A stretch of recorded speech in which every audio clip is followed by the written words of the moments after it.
আশ্বিনের শারদপ্রাতে যেখানে পুজোর ঢাকে কাঠি পড়ে গেছে, সেখানেই শারদ উৎসবের আবহেই মনের মানুষকে নিয়ে ছাদনাতলায় রূপসা চট্টোপাধ্যায়। লক্ষ্মীবারের সায়নদীপ সরকারের সঙ্গে বিয়েটা সেরেই ফেললেন অভিনেত্রী। গত বছর ডিসেম্বরে সেরেছিলেন সই বিয়ে, আর এবার একেবারে ছাদনাতলায়। বুধবার মেহেন্দির অনুষ্ঠান সেরেছেন টেলি অভিনেত্রী। পরনে ছিল ওয়াইন রঙের লেহেঙ্গা। এদিকে বৃহস্পতিবার সকালে গায়ে হলুদের সময়ও লাল হলুদ বেনারসিতে দেখা গিয়েছিল রূপসাকে। এবার কনের সাজেও নজর কাড়লেন তিনি, যেন ঠিক লক্ষ্মীমন্ত বৌমা।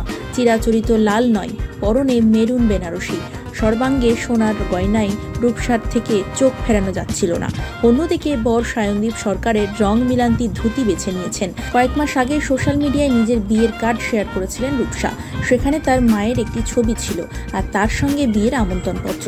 সেখানে একটি মিষ্টি ক্যাপশন, আমার বিয়ের কার্ড, আমার স্বপ্ন সব সেট, শাদি ইনকামিং। দারুণ উত্তেজিত। গত বছর 14 ফেব্রুয়ারি প্রেম দিবসের দিনই আইনি বিয়ে সারেন তারা। এঙ্গেজমেন্টের দিন সাদা গাউনে সেজেছিলেন। গঙ্গার ধারে এক হোটেলে বসেছিল তাদের এঙ্গেজমেন্ট পার্টি। সংবাদ মাধ্যমে রূপসা এর আগেও জানিয়েছিলেন, কমন ফ্রেন্ডের মাধ্যমেই একে অপরের সঙ্গে আলাপ হয়েছিল রূপসা এবং সায়নদীপের। তারপর সেখান থেকেই বন্ধুত্ব আর প্রেম। আপাতত আইনি বিয়ের 1 বছর পর দুজনে সামাজিকভাবে বিয়ে সারলেন।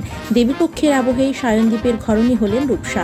সায়নদীপ সরকার পেশায় কর্পোরেট কর্মী। এদিকে রূপসাকে টেলিভিশনের পর্দায় নায়িকার থেকে খলনায়ক চরিত্রতেই বেশি দেখেছেন দর্শক।